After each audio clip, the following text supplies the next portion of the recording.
뭐 이렇게 헬스장 가도 탱크탑 입고 많이들 운동하시잖아요. 네. 자세히 보시면요, 다 조금은 이게 정도의 차이가 있지 그쵸, 조금 네. 볼록 튀어나와 있어요. 그게 다 부유방인 거예요. 유선 조직이 실질적으로 있는 경우라면 여기도 생리주기에 따라서 커지면서 이제 아파하고 뭐 그럴 수도 있거든요.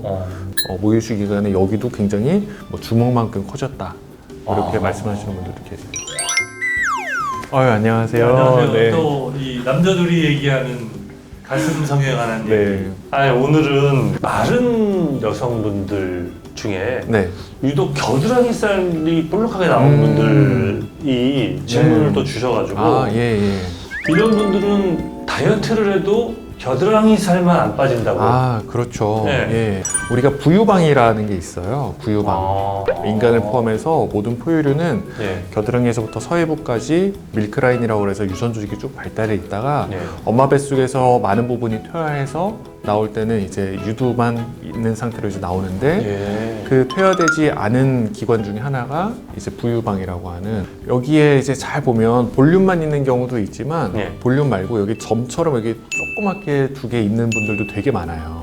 그래요? 예. 그게 뭐예요? 유두예요, 유두. 부유두네요. 예. 부유방과 유두가 같이 동시에 있는 경우도 굉장히 많으세요.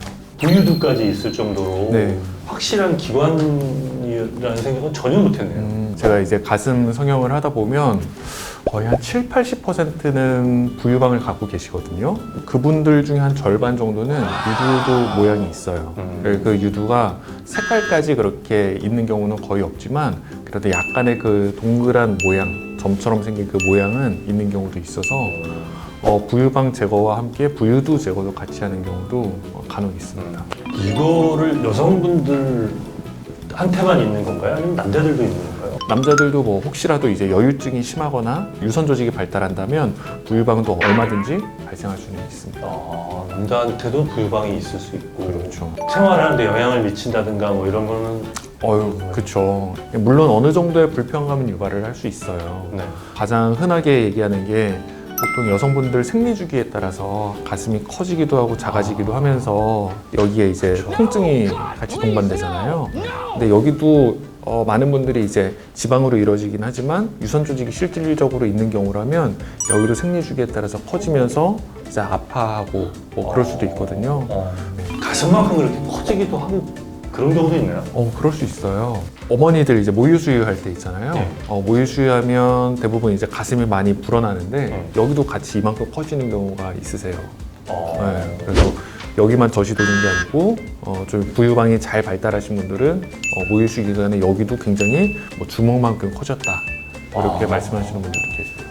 아주 드물게는 네. 유선 조직이 있기 때문에 유선 조직에서 발생할 수 있는 모든 질환이 다 생길 수 있어요. 네. 유선염, 유방암, 모든 것들이 다 생길 가능성은 있지만 확률이 굉장히 낮기 때문에 미리 앞서서 걱정하실 필요는 전혀 없습니다. 근데 그게 이제 내가 살이 쪄서 그런 건지 네. 아니면 이게 그건지 좀 알아보는 방법 같은 거 있어요?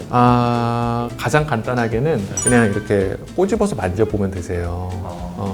일반적으로 부유방 조직 그리고 유선 조직, 유방 조직도 단 하나의 조직만으로 이루어져 있는 경우보다는 네. 지방 조직과 유선 조직이 이렇게 합쳐져서 있는 경우가 대부분이거든요.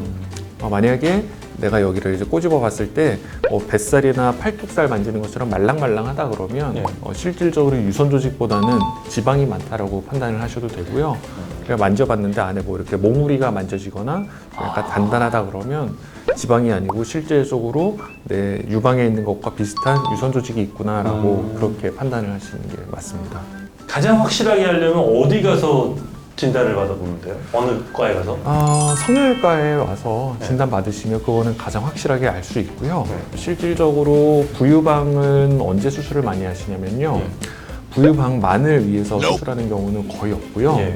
가슴 확대도 하고 부유방 제거도 같이 하는 그런 식으로 수술하는 경우가 90% 이상입니다. 가슴 성형을 하면서는 이게 아주 간단하게 네. 할 수 있는 거예요? 일반적으로 가슴 성형을 하면 겨드랑이 절개를 하는데 바로 그 절개하는 부위가 부유방이랑 굉장히 붙어 있어서 그냥 거기를 통해서 그냥 부유방을 이렇게 쉽게 제거를 할 수가 있어요. 저는 그냥 이거를 여쭤봐요. 평소에 어떤 옷을 즐겨 입으시냐, 탱크탑 같은 거 많이 입고 나시티 입냐. 평소에 그런 거 전혀 안 입는다면서 하지 말라고 하고요. 그런 거를 즐겨 입는다라고 그러면 하시면 좋을 겁니다라고 대답을 드려요. 왜냐면 부유방을 수술을 하는 것 자체는 이건 미용적인 목적으로 하는 건데 노출이 되지 않는데 이걸 미용적으로 하는 거는 맞지가 않기 때문에 해도 되고 안 해도 되고 이게 라이프 스타일, 옷 입는 스타일에 따라서 결정하시면 됩니다. 또 뭐 하는 김에 하면 또 비용도 좀 저렴하겠네요. 또 그렇지도 않아요. 그렇진 않아요. 그래서 부유방으로 고민이 된다면 정 불편하고 이거를 내가 좀 적극적으로 해결을 하고 싶다라고 하면 그때는 우리가 수술을 선택을 할 수도 있긴 하지만 부유방이라는 거는 절대로 질환이 아니고요.